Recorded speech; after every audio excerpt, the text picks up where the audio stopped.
Oke, kita tambah SP2D 004. Baru ya K5. Ini sebesar 15 juta. Simpan. Nah, kita harus catat dia di dalam DBR karena dia harus di dalam ruangan karena ini isi unit. Oke, langsung aja simpan. Nah, untuk ini kita akan diarahkan pada lokasi DBR-nya. Kita buat 1 sampai 5. Jadi ada 5 PC unit akan saya letakkan dalam ruang kedua. Ruang 2 rapat. Simpan. Nah, habis itu kita mencatat lagi yang PC ke-6 sampai ke-10. Itu saya letakkan di ruang ketiga. Simpan. Nah, boleh keluar. Oke, udah selesai, baru kita keluar, kita masuk ke dalam menu jenis perolehan selanjutnya itu, nah, jadi kan ini kan hampir sama-sama aja ya. Nah, kalau kita mau coba misalnya transfer masuk, nah kami tidak bisa melakukan pencatatan transfer masuk, karena kalau mencatat transfer masuk kan artinya kita menerima aset dari UAKPB lain. Nah, pada saat kita menerima aset dari UAKPB lain, kita tuh harus menerima ADK-nya juga. Nah, dalam hal ini kami tidak mencoba untuk membuat ADK-nya itu, jadi kami tidak mencatat transfer masuk. Nah, saya masuk langsung ke hibah. Jadi kita ceritanya dapat hibah dari satker lain. Tambah, kita dapat hibah laptop.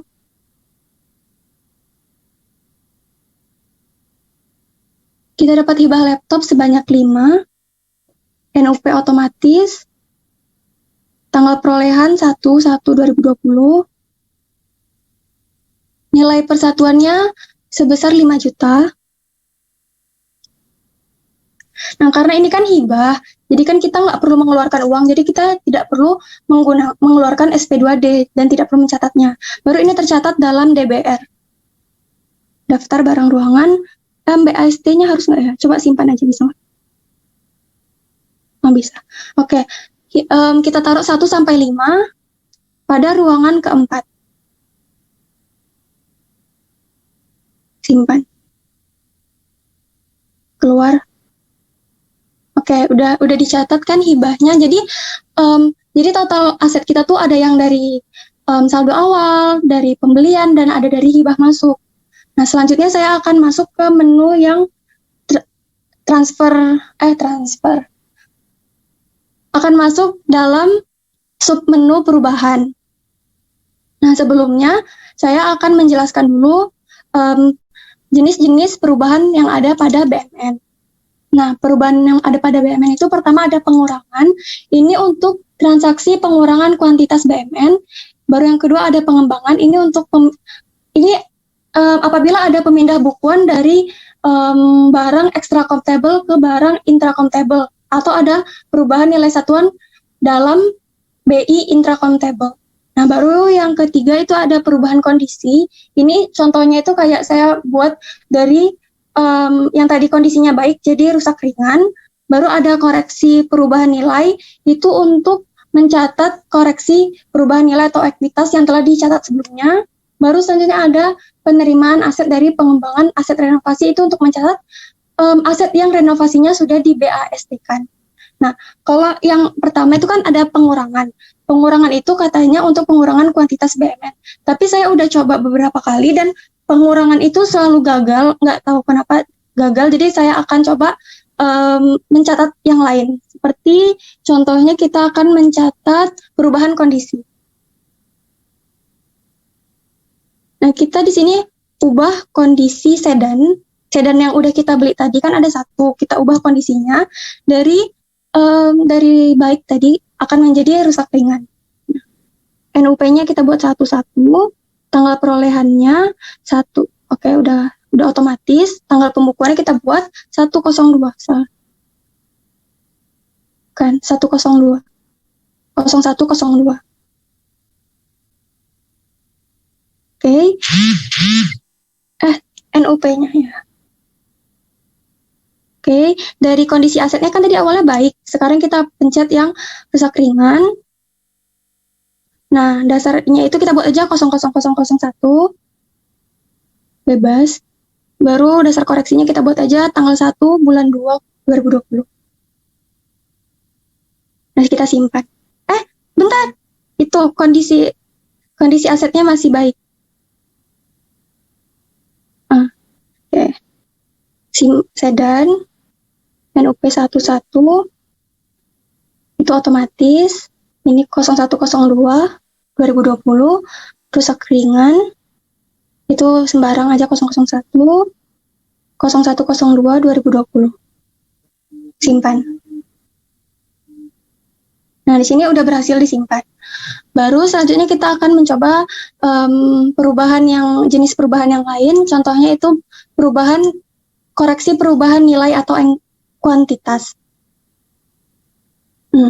Oke, di sini kita akan coba PC unit. Tadi kan kita membeli PC unit sebanyak 10 kan. Nah, kita buat itu nomor urut 1 sampai 10. Kita akan merubah nilai dari PC tadi yang awalnya kita beli sebesar 1,5 juta menjadi 2 juta. Ini perubahannya bulan 1 Februari. 02 tanggal pembukuannya. Oke. Ini nilainya kita buat jadi 2 juta. Yang awalnya 1,5 juta jadi 2 juta. Oke. Itu sembarang 0002 0102 2020. Kita bisa simpan. Berhasil simpan. Nah, coba kita geser ke samping. Itu kan bisa digeser ke samping. Nah, itu ada RPH aset sebesar 500.000. Kan awalnya kita 1,5 juta menjadi 2 juta. Jadi RPH asetnya plus 500.000. Nah, kalau kita kecilin dia akan ada tanda minusnya di situ. Oke, kita keluar. Nah, perubahan udah selesai. Saya akan menjelaskan terkait yang pertama, itu kan ada inventarisasi dan penilaian kembali. Nah, pada aplikasi ini tidak bisa diklik. Sebenarnya inventarisasi itu kan dilakukan, kita melakukan inventarisasi dengan cara men-scan barcode yang ada di aset tersebut. Nah, setelah saya baca-baca dari internet, dikatakan bahwa inventarisasi dan penilaian kembali itu bisa dilakukan dalam website artinya online, atau bisa juga ternyata aplikasi Simak BMN ini ada yang aplikasi Simak BMN yang mobile. Jadi menggunakan HP dan inventarisasi katanya lebih mudah di situ karena bisa langsung difoto pada asetnya itu. Jadi lebih memudahkan petugas inventarisasi. Jadi mungkin itu alasan kenapa di sini di blok atau tidak bisa digunakan gitu mungkin. Tapi saya kurang tahu. Nanti saya jelaskan bagian ini, tetapi off-record. Jadi nanti catat aja, saya akan jelaskan ini sama impairment, sama transaksi. Coba di KDP ada transaksi ini satu lagi. Coba di transaksi BMN. Transaksi BMN. Ini. Saya akan bersejarah. Ada lagi reklasifikasi. Penghapusan BMN. Coba penghapusan BMN. KIB kan ini enggak, ini kalian jelaskan. BPYD BDS ini coba. Oke, reklasifikasi enggak perlu saya jelaskan. Ini aja, inventarisasi, impairment, sama ada satu lagi coba kemitraan yang ketiga. Oke, ini dua aja nanti saya jelaskan, inventarisasi dan penilaian kembali sama impairment. Oke, lanjut aja dulu. Oke, jadi kita akan masuk pada penghapusan BMN. Nah, penghapusan BMN ini ada banyak jenisnya. Saya akan jelaskan dulu satu persatu. Nah, yang pertama ada penghapusan. Ini penghapusan berdasarkan surat keputusan penghapusan. Baru yang kedua ada transfer keluar, itu transaksi penyerahan BMN ke UAKPB lain. Nah, kalau hibah kita transaksi penyerahan kepada pihak ketiga yang bukan KL. Baru ada reklasifikasi keluar, itu yang tadi berkaitan dengan reklasifikasi masuk apabila ada perubahan klasifikasi BMN.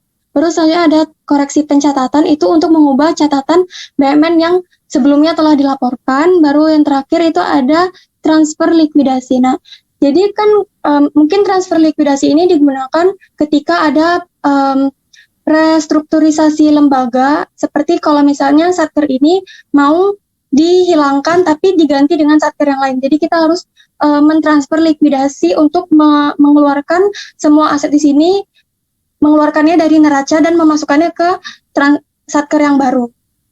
Gitu. Nah, jadi kita masuk pada penghapusan BMN. Nah, kita tambah. Nah, tadi kan kita sudah membeli PC kan. Udah membeli PC 10, terus kita ubah nilainya dari 1,5 juta ke 2 juta. Sekarang kita akan menghapus PC-nya. Coba kita beli PC. Nah, karena kita beli 10, kita ceritanya ada penghapusan 2 gitu. Jadi NUP 1 dan NUP 2. Jadi 2 PC aja yang kita hapuskan. Pembukuannya 1/02/2020. Nomor SK terserah 0000 bebas. Tanggalnya 01/01/2020 ya 01/02. Oke, keterangannya nggak usah simpan. Nah, jadi pada pencatatan ini berarti total PC kita yang kita miliki tinggal 8 dengan nilai aset 2 juta. Maksudnya dengan nilai per item 2 juta keluar. Oke, selanjutnya kita akan mencoba menghapus dengan cara transfer keluar. Oke, kita tambah. Nah, yang kita transfer keluar ini juga PC unit. Nah, tadi kan PC-nya tinggal 8 kan, jadi kita keluarkan itu tadi karena NUP-nya 1 dan 2, sekarang 3 dan 4. Oke, tanggal pembukuannya 1/02/2020. Bebas. Tanggal 01/02/2020. Keterangan kita lewati aja. Nah, kita pilih itu tanda titik 3, kita pilih satker mana yang mau dituju. Kita buat ke itu aja, Sekretariat Ditjen Kefarmasian. Kita pilih. Nah, kalau misalnya kita belum ada melakukan pencatatan itu, kita pencatatan satker yang ingin dituju, kita harus mencatatnya dulu yang seperti yang telah dijelaskan oleh Elizabeth Laura tadi. Oke, kita simpan aja ini. Nah, oh ya, lokasi ADK. Nah, ini tadi yang saya bilang kalau transfer masuk itu kita harus menerima ADK dari satker yang memberikan ke kita, mentransfer ke kita gitu. Nah, karena posisinya kita yang mentransfer keluar, jadi kita yang harus membuat ADK-nya, bukan kita yang menerima ADK-nya. Kita pilih. Kita simpan. Nah, di sini nanti itu NUP-nya belum diisi tadi. Maksudnya hilang. Oke, kita coba ulang. Isi unit, NUP-nya 3 dan 4. 01/02/2020 bebas. 01/02/2020 itu pilih satker, Sekretariat Jenderal, pilih lokasi, select. Oke, bisa simpan. Berhasil ditransfer dan kita akan menerima notifikasi ini pembentukan ADK-nya berhasil. Oke, kita keluar. Nah, kalau sudah seperti ini kan kita harusnya mengirimkan ADK itu kepada Sekretariat Kefarmasian tadi. Baru selanjutnya, nah, penghapusan BMN sudah selesai. Selanjutnya saya akan menjelaskan BPY BDS. Nah, BPY BDS itu sendiri adalah bantuan pemerintah yang belum ditetapkan statusnya. Jadi dia kayak kita punya aset, tapi kita ingin menjadikan aset ini BPY BDS. Jadi oleh karena itu, karena kita mereklasifikasikannya, oleh karena itu kita akan mengeluarkan dari neraca. Kita coba aja. Kita pencet reklasifikasi BPY DS. Nah, ceritanya di sini kan kita tadi membeli kapal penangkap ikan. Nah, kapal penangkap ikan ini akan kita jadikan bantuan kepada pemerintah lain atau pokoknya dijadikan bantuan lah. Nah, jadi kita pilih kapal penangkap ikan. Jadi kita beli kapal penangkap ikannya sebanyak 5 kan. Kita reklasifikasikan 3 aja. 1-3. Tanggalnya otomatis itu 1/02/2020 bebas 1/02/2020. Langsung aja simpan. Oke, jadi setelah direklasifikasikan BMN ini, total dari kapal penangkap ikan kita yang kita miliki sekarang di neraca tinggal 2. Kita keluar. Oke, selanjutnya, nah kalau yang masih di BPYDS itu kalau misalnya kita nggak jadi kasih bantuan gitu. Nah, kalau nggak jadi kasih bantuan kan artinya asetnya balik ke kita. Oleh karena itu kita catat lagi perolehan aset itu dari yang perolehan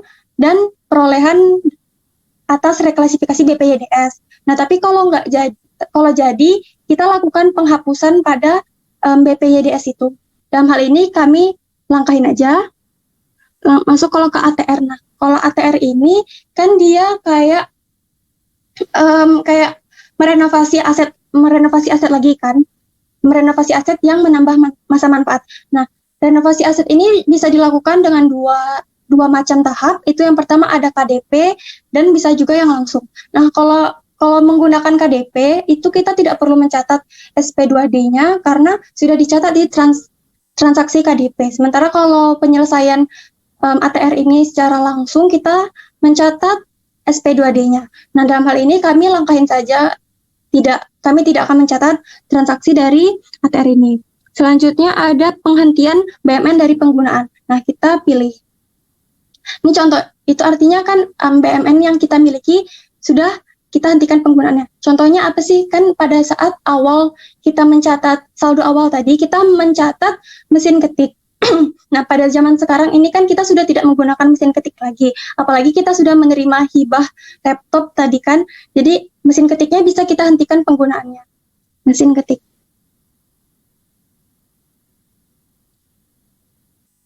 Ke 1 sampai 5. Tadi kita membeli 5, kelima-limanya kita hentikan penggunaannya. Tanggalnya 01/02/2020. Nomor surat bebas 01/02/2020, keterangan kita nggak usah simpan.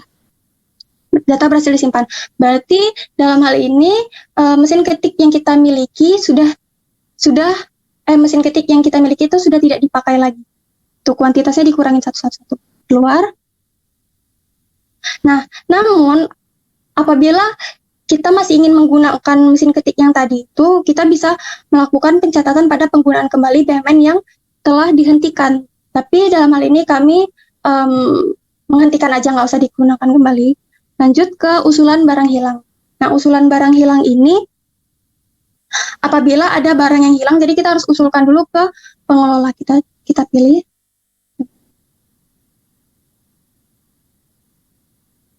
Contohnya yang hilang itu adalah tadi kita kan punya motorboat, kita beli motorboat dan yang sekarang hilang motorboatnya 2. Nah, NUP-nya 1 sampai 2, itu yang hilang, 01/02/2020, bebas 01/02/2020. Simpan. Jadi, setelah pencatatan BMN hilang ini, geser ke samping coba. Geser ke samping. Oh, udah. Oke, jadi pada pencatatan ini, keluar.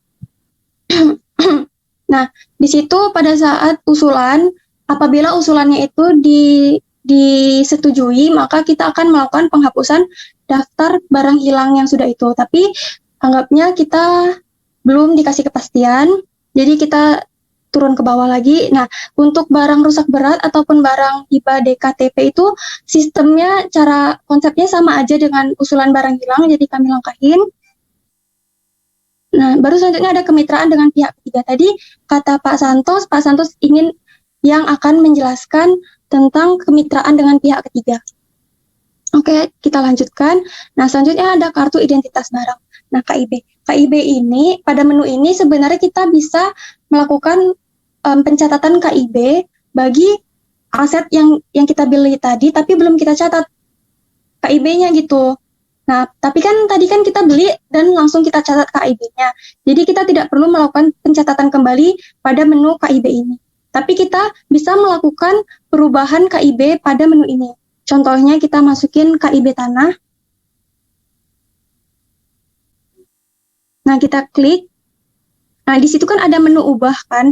Kita bisa mengubah KIB itu. Tapi kita nggak usah ubah aja. Kita langsung keluar aja. Oke, masih KIB coba. KIB ini dilakukan untuk alat-alat yang besar gitu. Contohnya tuh kayak tanah, gedung bangunan, alat angkutan, persenjataan, bangunan air, atau alat besar. Sementara untuk alat-alat kecil yang seharusnya memang diletakkan ke dalam barang, itu akan dimasukkan ke dalam yang bawahnya itu. Yang daftar barang ruangan.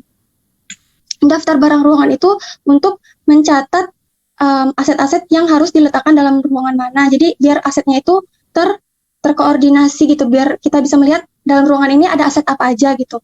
Tapi kita nggak usah isi, karena tadi selama kita melakukan pembelian, kita sudah langsung mencatatkan DBR-nya. Keluar. Selanjutnya barang pihak ketiga.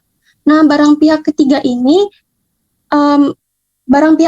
nih kita tuh kayak memperoleh barang dari pihak ketiga atas kemitraan yang kita lakukan gitu. Kok bedanya barang pihak ketiga dengan kemitraan dengan pihak ketiga yang di atas gitu. Kalau misalnya barang pihak ketiga ini kita tuh menerima barang.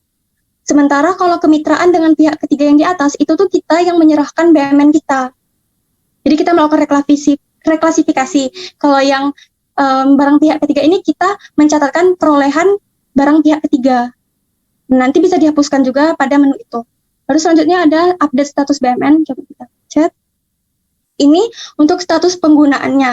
Nah, dari tadi kan kita selalu menggunakan untuk diri sendiri kan. Coba kita gunakan yang gedung atau bangunan itu. Gedung dan bangunan. Kita pencet samping. Bukan. Oke.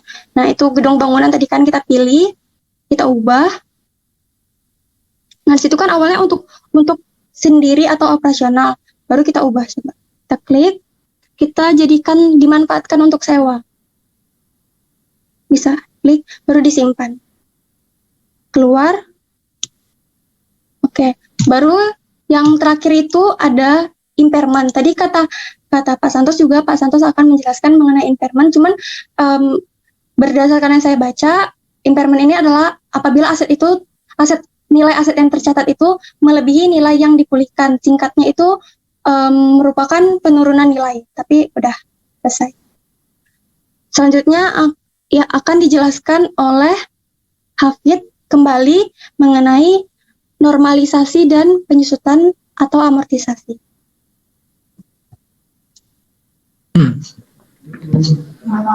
Ya, terima kasih Niken. Selanjutnya kembali lagi ke normalisasi.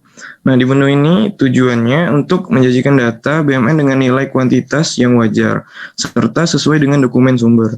Nah, karena kita tadi nyatetnya sesuai semua dan wajar semua, jadi kita lewatin aja. Kalau misalnya kalian nanti ada pencatatan, ada BMN yang udah direklasifikasi, terus datanya itu nggak wajar, nah nanti masuknya ke sini, di normalisasi ini. Nah, tapi karena kita wajar semua, kita nggak usah isi, kita keluarin aja. Sama aja caranya, tinggal dimasukin lagi. Terus penyusutan reguler. Nah, di penyusutan ini, penyusutan kayak biasa, penyusutan gedung dan bangunan, penyusutan tanah tadi yang udah kita catat, bisa kita langsung proses aja, nanti dia ngerekam sendiri. Nah, ini ada total data yang diproses 23 barang. Oke, semester 2-nya juga, sama kayak yang di KPPN Pekanbaru tadi. Kita okein aja, 23 barang, selesai. Terus bisa juga kita batalkan penyusutannya di menu ini. Di menu batal penyusutan. Terus keluar. Yang terakhir itu ada laporan sama utility, itu dilanjutin sama Laura lagi. Mbak, silakan Mbak. Kita ke buku daftar dulu. Buku daftar, oh iya, buku daftar. Buku daftar ini ada buku barang. Buku barang ini adalah buku yang digunakan untuk mencatat transaksi BMN yang dilakukan secara berkesinambungan dan sistematis. Nah, kita bisa klik buku barang. Kita pilih intracompatible. Terus untuk periodenya 31 Desember 2020.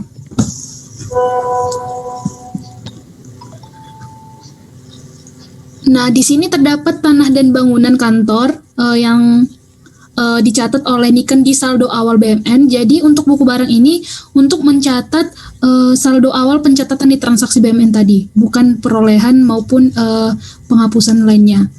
Kita keluar.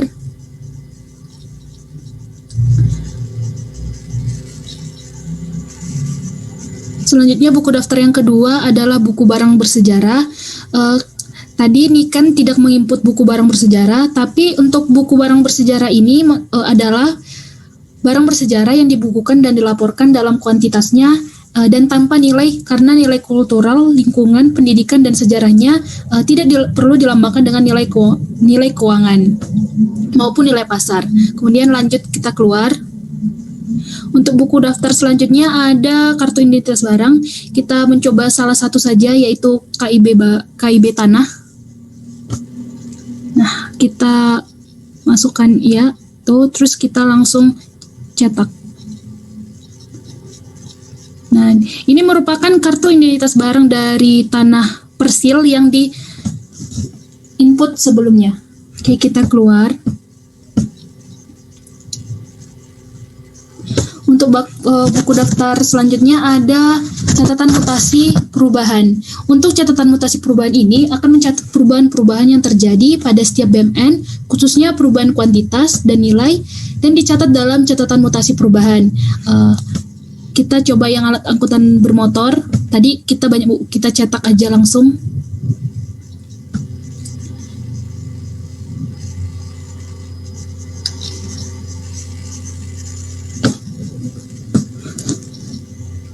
Oh maaf Pak, itu aplikasinya crash sebentar.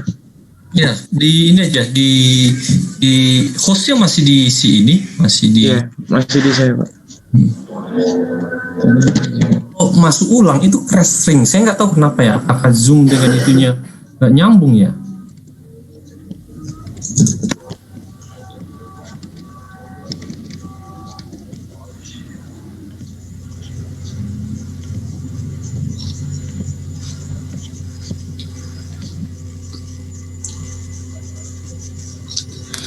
Kita lanjutkan untuk buku daftar catatan mutasi perubahan.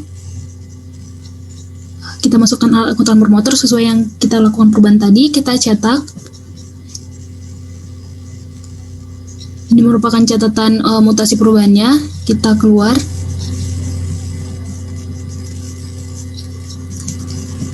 Kemudian buku daftar selanjutnya ada daftar barang ruangan.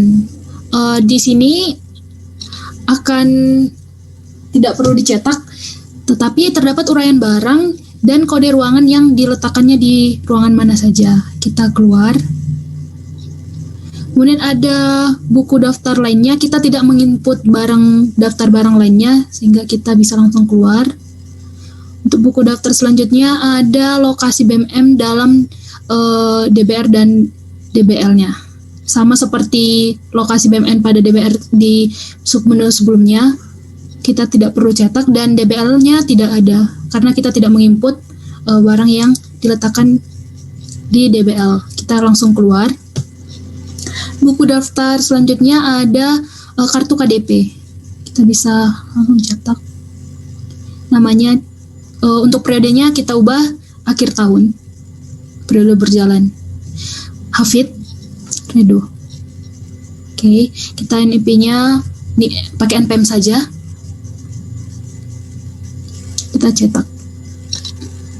Nah, ini merupakan KDP yang tadi diinput oleh Hafid sebelumnya di transaksi KDP. Kita keluar.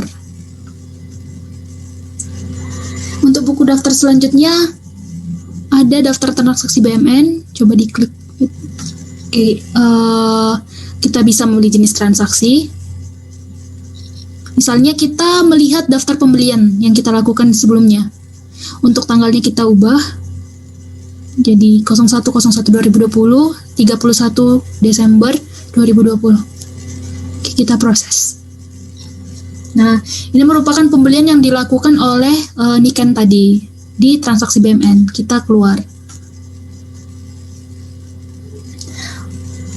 buku daftar selanjutnya ada daftar transaksi BMN UAP KPB. Ini nggak ada ya transaksinya karena kita tidak menggunakan unit akuntansi pembantu kuasa pengguna barang. Kita langsung keluar saja. Kemudian daftar selanjutnya daftar BMN yang dihentikan penggunaannya. Tadi ini kan ada input, kita coba cetak. Kita ubah tanggalnya 31 Desember 2020. Oke, kita close. Ini merupakan daftar BMN-nya. Kita keluar. Untuk buku daftar selanjutnya ada daftar SPM terkait BMN. Coba kita ubah periodenya, Fit. 01/01/2020, 31. Nah, ini merupakan ringkasan dari SP2D yang pernah kita upload sebelumnya. Kita keluar aja, nggak usah dicetak. Kemudian buku daftar selanjutnya ada daftar BPYDS. Yang tadi kita udah melakukan reklasifikasi keluar. Kemudian akan ada BPYDS karena tadi ini kan sudah menginput di transaksi BMN tadi. Kita tidak perlu mencetak untuk menghemat waktu. Kita langsung keluar. Untuk buku daftar selanjutnya ada daftar barang hilang. Tadi kita kehilangan boot ya kalau nggak salah. Ya benar. Kemudian kita langsung keluar, tidak perlu dicetak. Daftar hilang DKTP tidak ada. Kemudian untuk daftar barang rusak berat tadi tidak ada. Adanya daftar barang rusak ringan yang diinput sebelumnya, yang sedan. Kita lanjut ke daftar barang belum terdistribusi. Untuk daftar barang terdistribusi ini tidak ada karena untuk daftar BMN yang belum terdistribusi, jika suatu barang tersebut tidak dimasukkan dalam DBR, KIB maupun DBL. Kita keluar. Buku daftar selanjutnya ada ini, pencetakan label. Pencetakan label ini bisa diklik. Pencetakan label ini untuk menandakan atau memberikan tanda untuk barang-barang yang kita input sebelumnya. Kita coba salah satu, misalnya label barcode atau QR kode. Kita pilih coba sedan. Nah, coba kita cetak. Nah, ini merupakan salah satu label untuk, kalau kita bisa lihat di kampus kita, biasanya kursi, meja kita diberi barcode seperti ini. Dulu di kampus, waktu masih offline. Kita keluar. Kemudian masuk ke buku daftar selanjutnya ada list BMN. Ini untuk sebenarnya sama saja, tapi dia lebih spesifik. Kita bisa memilih per kode barang. Oke, kita langsung keluar saja. Nanti list BMN ini juga kita coba satu aja karena nanti akan ada pengurangan jika terjadi hibah keluar maupun reklasifikasi keluar. Yang kapal penangkap ikan. Ya. Kita proses. Tanggalnya 31 Desember 2020 kita proses. Nah, di sini ada kondisi dan nilai lebihnya, terus ada ruang lingkupnya. Oke, kita keluar.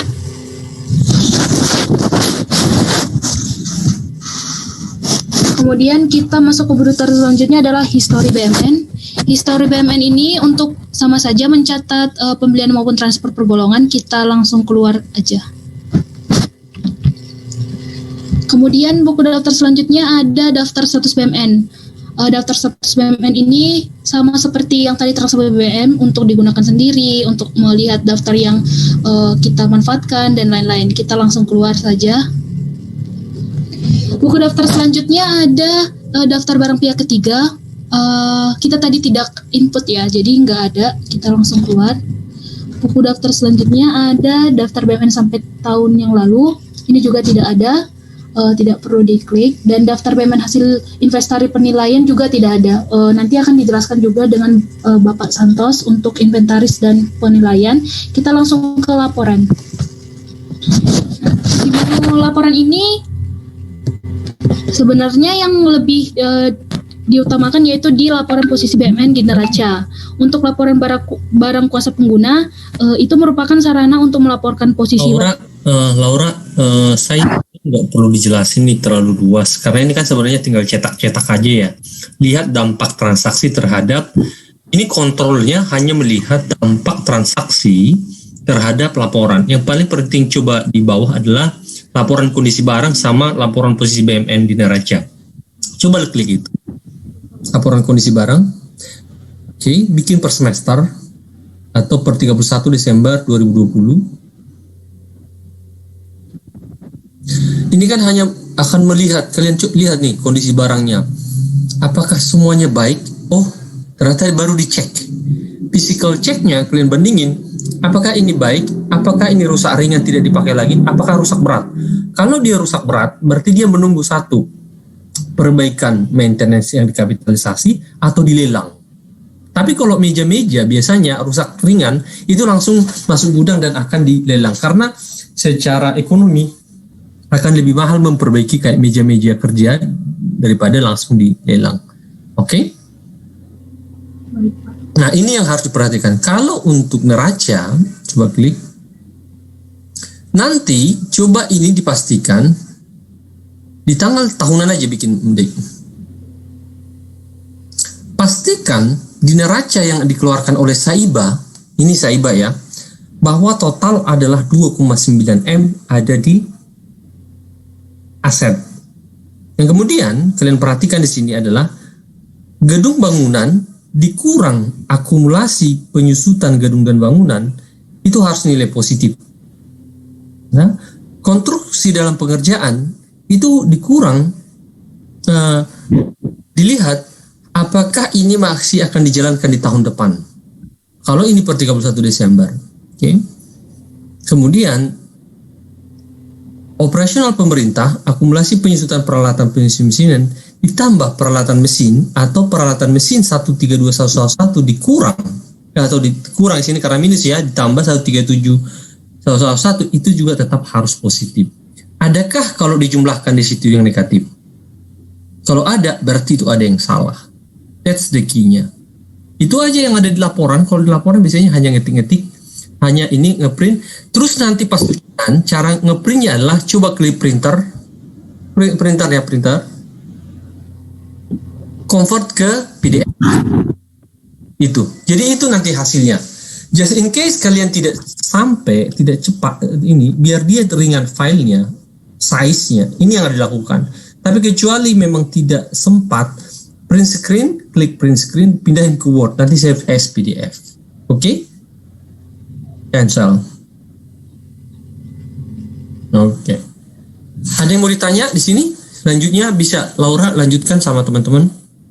Untuk utility juga sebenarnya kita ini untuk melakukan penerimaan data maupun pengiriman ke WKPA. Nah, tapi di sini coba kita pilih pengiriman data ke WKPA untuk tahun berjalan. Nah, kita bisa mengirim data dari WKPA periode Januari maupun Februari. Kita klik Januari, terus kita proses. Nah, kemudian kita keluar, ini merupakan hasil dari file ADK-nya, kita keluar. Kemudian di utility penerimaan BKPB yang kedua, UAPKPB ini merupakan bagi UAKPB, kantor yang menetapkan adanya unit akuntansi pembantu kuasa pengguna barang, di mana UAPKPB ini dapat melakukan perekaman data, maka pembantu unit akuntansi keuangan pengelola barang tersebut harus melakukan pengiriman ADK ke UAKPB-nya. Tapi kita tidak ada UAPPKB-nya, jadi kita tidak perlu melakukan penerimaan data. Kemudian penerimaan dari data sakti jika ada data dari aplikasi sakti, dan penerimaan dari persediaan kita juga tidak ada karena tidak ada ADK dari aplikasi persediaan yang menggunakan Satker Dinas Kelautan dan Perikanan Provinsi Jatim ini. Nah, kemudian penerimaan data, jika kita menerima data dari UAPKPB, pengiriman data awal KIB ke wilayah maupun ke eselon 1-nya. Kemudian ada tadi juga kita udah melakukan pengiriman ke UAKPA-nya. Kemudian ada pengiriman ke UAPBW dan UAPBB eselon 1 maupun KPKNL. Nah, untuk pengiriman data awal rekon juga kita bisa mengirimkan data ke e-rekon, kemudian ada pengiriman ke Sakti atau web base, kemudian kita bisa melakukan backup data dan melakukan restore untuk mengembalikan backup data yang kita lakukan sebelumnya. Kita juga dapat melakukan pembatalan kirim, perubahan kewenangan, pemeliharaan atau perbaikan data, dan mengkosongkan transaksi. Cukup sekian presentasi dari kelompok 7. Jika ada saran dan kritik dari teman-teman dan Bapak Santos, kami terima. Terima kasih. Oke, kita berikan tepuk tangan. Oke, selanjutnya saya akan jelaskan tentang impairment, terus kemana tadi ada beberapa tombol yang harus dijelaskan. Ada kadangkala kebijakan suatu pemerintah, kayak misalnya kalian pernah dengar ini enggak? Relaksasi perpajakan. Pernah pasti dengar ya. Jadi itu kan tidak berlaku panjang, paling berlaku setahun 2 tahun. Nah, kenapa tadi 2 tools tadi dimatikan?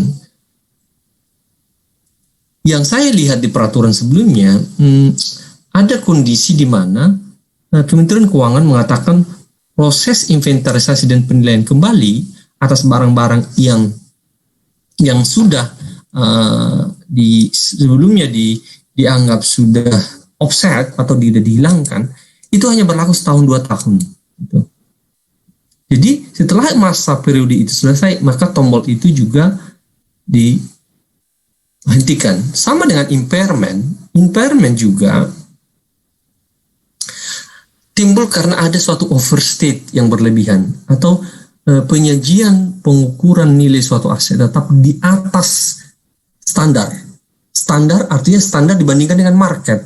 Misalnya gini nih, laptop, gini deh biar menarik, iPhone 12 harganya sekarang kan dimanapun hampir sama, di iBox, di Erapon, kalau udah jual Erapon saya nggak tahu ya, tetap harganya ya, kalau iPhone mini start dari 12, iPhone 12 biasa start from 14, iPhone 12 Pro start from 18, iPhone Max start from 20. Itu standar. Tetapi beberapa kalau kita melihat ke produk sebelumnya kayak misalnya iPhone 11, itu kan sekarang turunnya 1 juta 2 juta ya.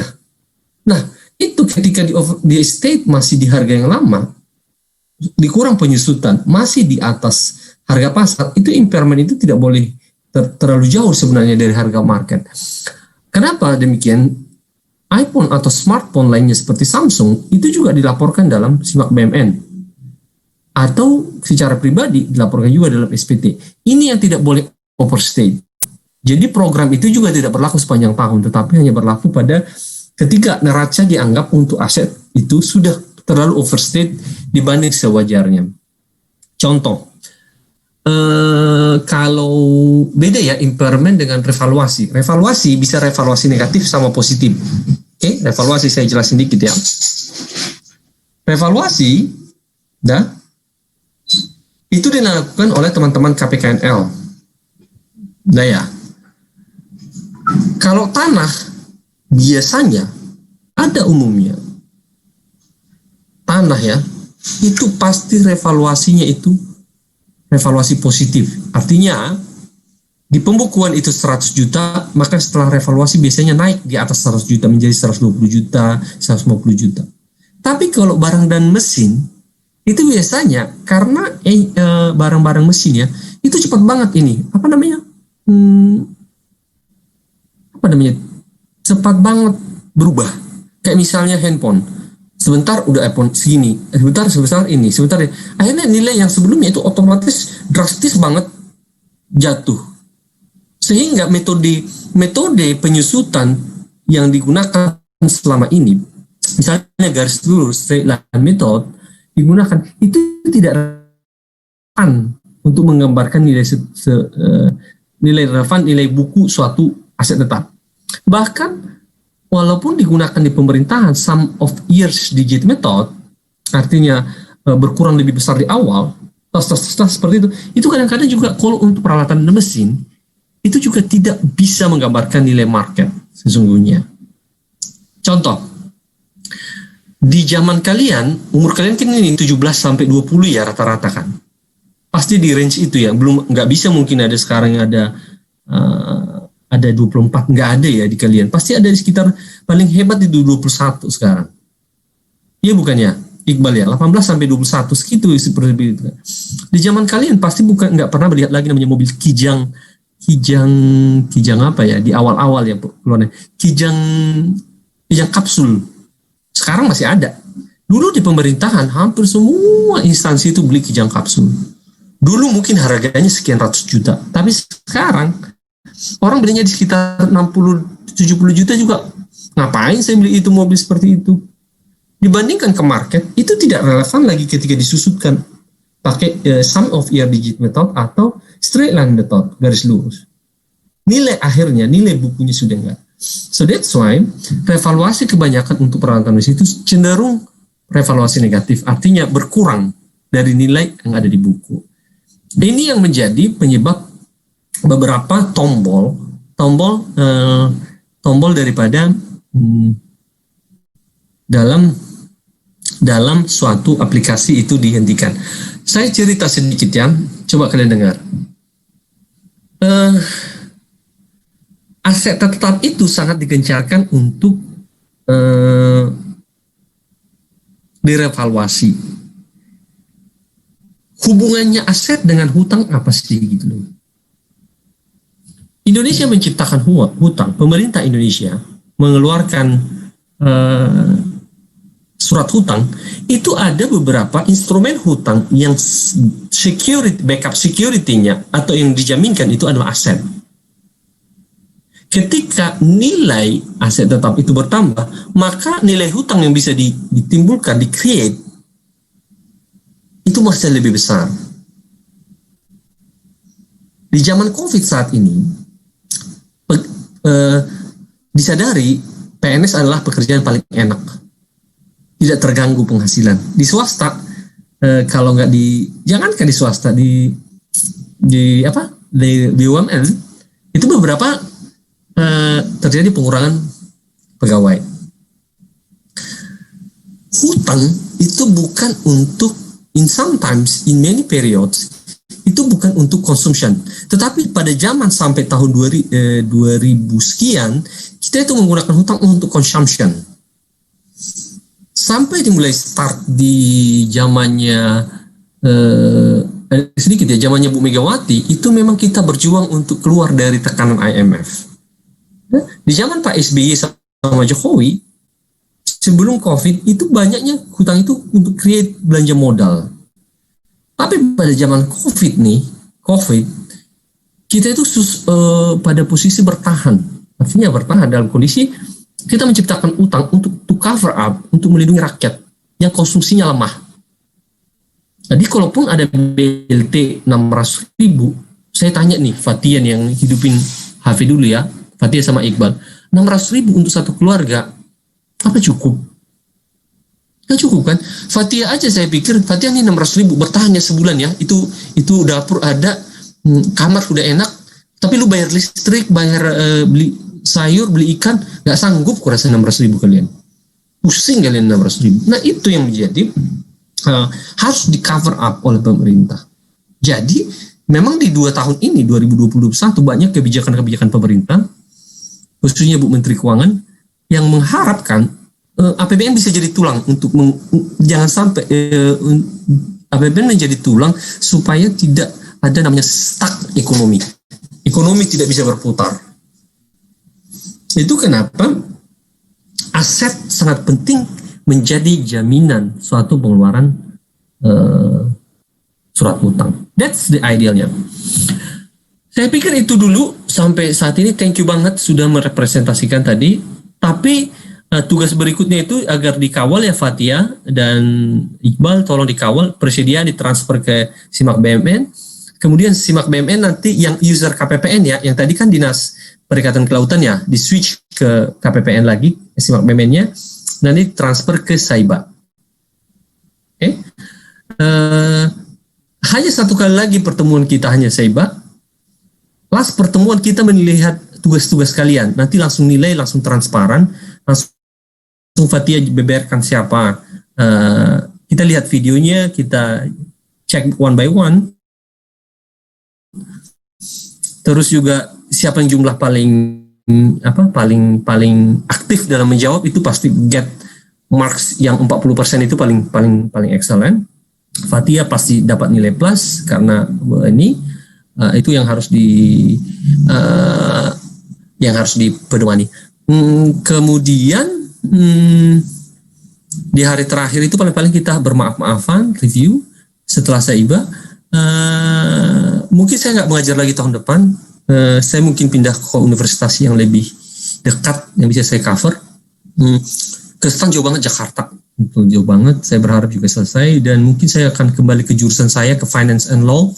Saya lagi ngambil law sekarang, law school, belajar hukum, mungkin akan lebih ke arah sana. Aplikasi ini terlalu jauh sih sebenarnya. Ini pekerjaan saya lulus D3 sebenarnya, D3, habis itu D4, saya mulai masih bertahan, tapi setelah saya pikir 3 tahun mengajarkan ini cukup lah untuk filosofi. Hampir sama metode saya mengajarkan. Kalau dosen lain mengajarkan itu ke kalian, waktu di kelas, itu saya, ayo install, saya lihat satu-satu install, sampai itu banyak nggak selesai dan ternyata metode itu tidak tepat. Harus untuk progres yang harus kami lihat. Hari terakhir mungkin saya hanya memastikan laptop kalian itu semua berfungsi untuk siap ujian. Itu juga. Jadi nilai nanti clear mungkin lebih dari 1 jam nanti lebih 1 jam saya sama Fatih akan backup nilai, langsung saya input di nilai mahasiswa baru kemudian nanti tinggal nunggu UAS. Saya berharap tidak ada yang fail, setidaknya minimal B- ya. Kalaupun parah-parahnya, saya nggak pernah nilai untuk mata kuliah ini C+, nggak pernah. Tapi kalau teori akuntansi, jangankan C, D pun saya pernah kasih. Kalau mata kuliah ini adalah progres. Saya harap progres di pas ujian itu kelihatan gitu, ada effort yang lebih. Demikian pertemuan kali ini sama. Pak, maaf Pak. Ya. Itu Pak yang kemarin kan Alisa sempat nanya ke Bapak soal aplikasinya itu katanya 2019 kata Pak Heri. Ya, yang digunakan teman-teman itu 2019, tapi itu tidak relevan dengan di 2020-2021. Takutnya kalian masuk kerja di 2021, saya nggak relevan. Mau kalian selesaikan itu 2019 pakai aplikasi 2019 atau 2020, for me is not big deal. Yang jalan di 2020 jalankan, yang jalan di 2019 jalankan. But I suggest you 2020-2021 yang kalian gunakan. 2019 itu quite RKKL tahu nggak kalian? RKKL itu udah nggak digunakan. Otomatis semua KL sekarang tidak menggunakan RKKL. Itu pakai aplikasi Sakti. RKKL sudah replace aplikasi Sakti. Jadi aplikasi capaian output, keluaran output itu juga tidak lagi digunakan. Itu pakai aplikasi RKKL. Yang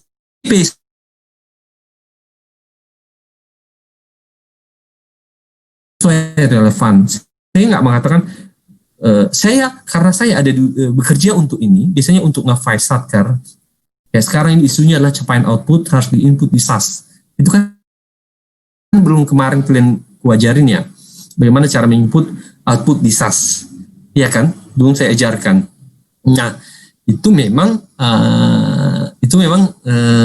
apa ya saya bilang ya, di dalam kenyataan pasti banyak adjustment. Tapi saya juga nggak berharap kalian harus 2019 enggak. Saya mengatakan kalian nanti siap kerja. Dan jangan terlalu berharap bertanya ke orang.